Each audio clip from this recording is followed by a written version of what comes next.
We've been doing a lot of groundwork. We've set up accounts, we've set defaults, but now things are going to start to get even a little bit more interesting. When you have a brick and mortar store, at some point before you open, you need to stock the shelves. Similarly, we need to do the same thing with Peachtree. We need to go ahead and set up the items or the services that we're going to be selling.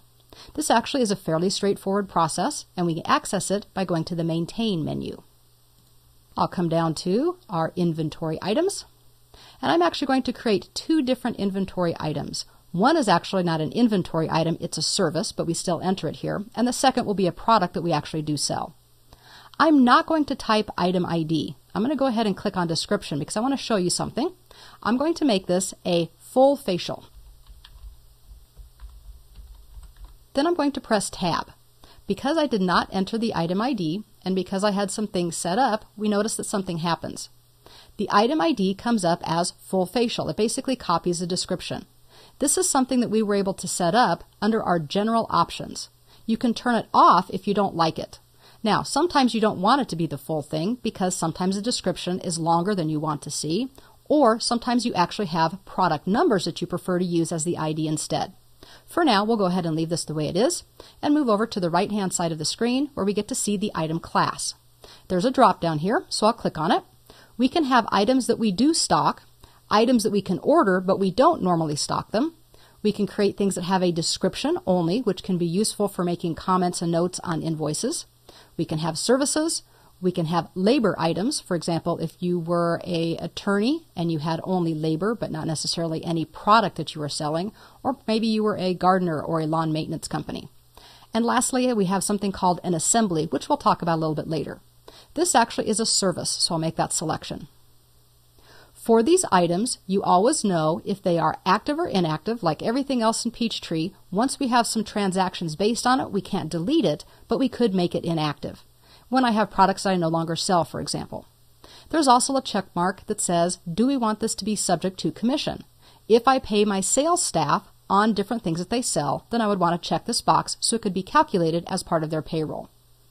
Now we'll move down to the first tab that we have, which is the General tab, and we have the option to put in a description. I'll put in the description for sales. It's a full facial with scalp massage.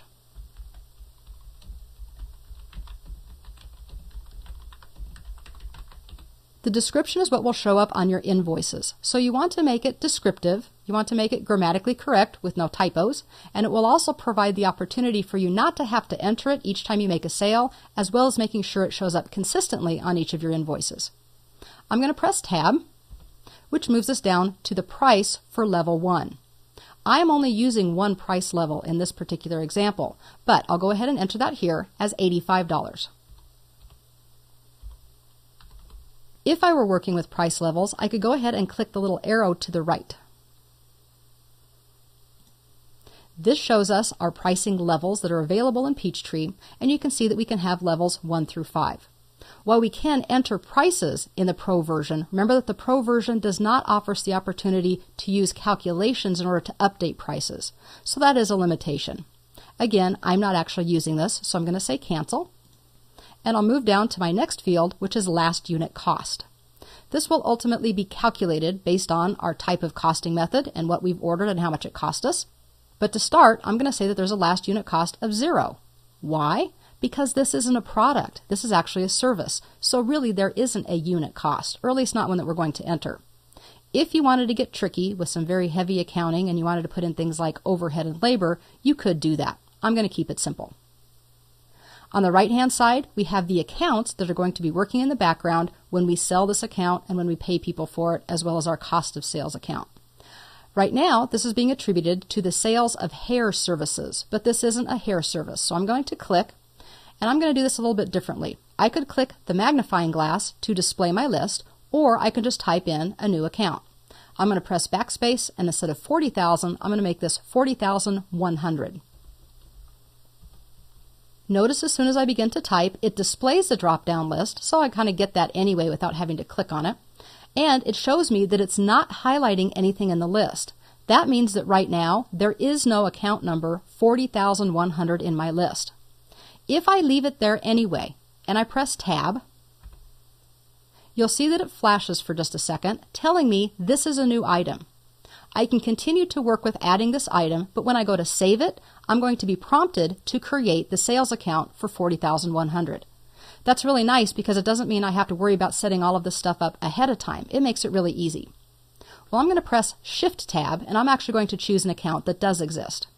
When I change this from $40,100, you'll see on the right that it changed from undefined account to showing me my list, showing me that $40,300 does exist. It's the sale of aesthetic services. And when I press Tab, that undefined account actually shows me the appropriate account. So all of this works very well, and it's a great way to kind of keep an eye on making sure that you're creating the right accounts or to even create new accounts on the fly. We would continue to do the same thing for the other entries until we get down to the tax item. The default item is always going to be number 1, and that was set up in your defaults. For me, that's actually a sales tax item. For me, my number 2 is exempt from sales tax. You can work with these, of course, to be whatever is appropriate for the type of business that you do. At the bottom, we have information for a UPC or a SKU number. We can work with different types of items, locations, even stocking information. On the right-hand side, there's also a place for a preferred vendor ID. But since this is a service, none of this is really appropriate, so I'm going to leave it blank. We do have additional tabs. Everything is from the General tab. We could work with custom fields. We also could look at the history. History, of course, right now is blank because we're just creating this item. But as we make purchases and sales of the item, we'll be able to see that summarized right here. Bill of materials is also not available because this is a service. So let me go back to the General tab and click on Save. And then I'm going to click on New to create the actual first product that we're going to sell. I'll go ahead and move down to my description. And this is going to be an herbal facial scrub.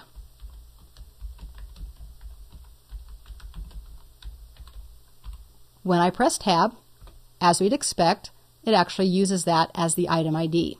Well, I know that that name's a little bit long, so maybe I don't want to use Herbal Facial Scrub as the actual item ID. I'll simply click and modify it. If at any point in time you're asked to save a record, go ahead and say yes. Now I can continue to modify.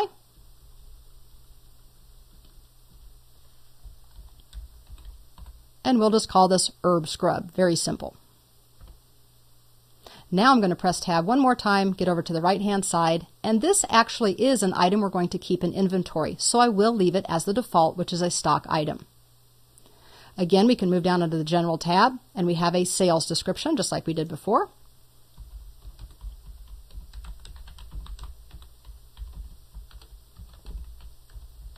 And maybe part of what I want to put in here is that it's actually a 10 ounce. Maybe we have 2 different sizes. What I didn't show you with the first item we created is that you have a couple of options for the description. You have a sales description, which I think is always important, but you also have a purchasing description. This is what's going to show up when you try to purchase this from a vendor. So this might include a variety of things, including their UPC or SKU or order numbers. This one will be a little bit more cryptic, but we'll put it in because we do want to order this product.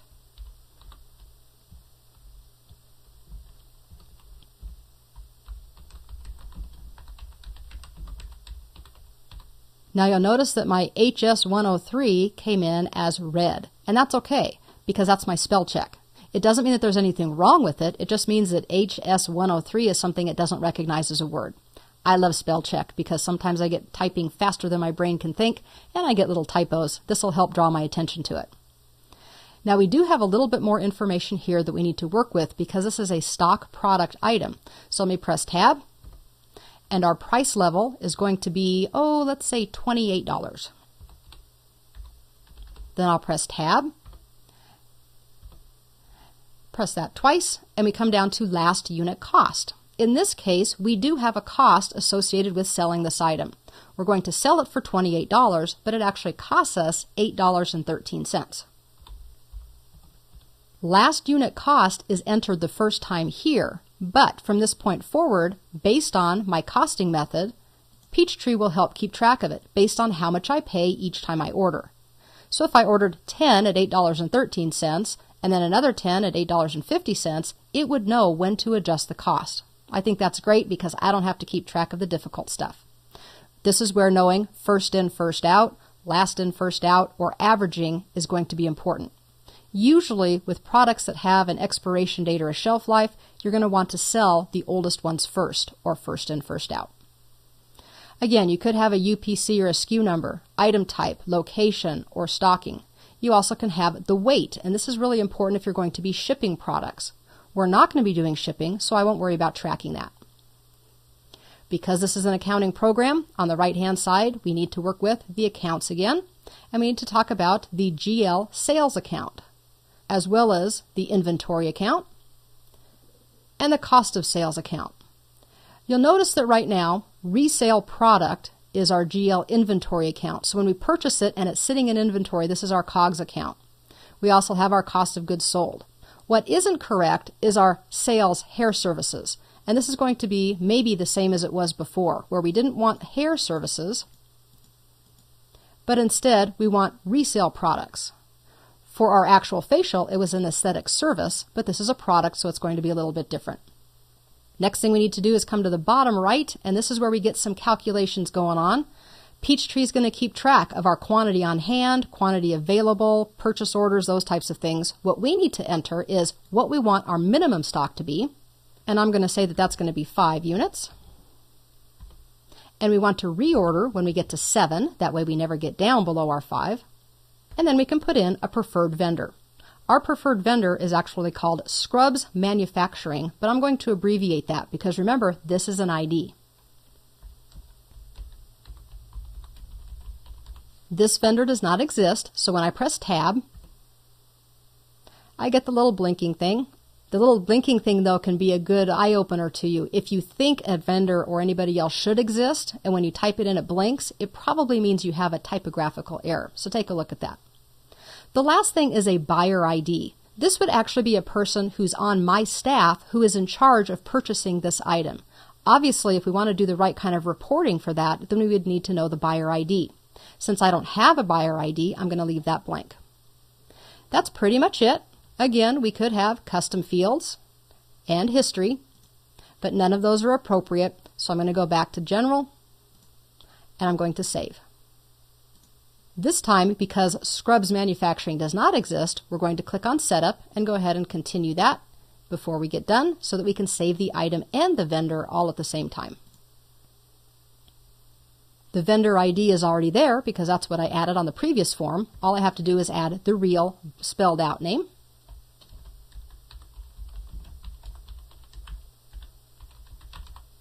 And once again, we have a lot of information that we can enter. I'm not going to take your time showing you all of that here. All of the contacts and account numbers and mailing addresses and things are here. An account number would be important because then that could be printed on things like purchase orders and checks. On the right-hand side, there are several things you don't want to skip. First of all, what type of vendor is this? Well, we actually don't have any vendor types created yet.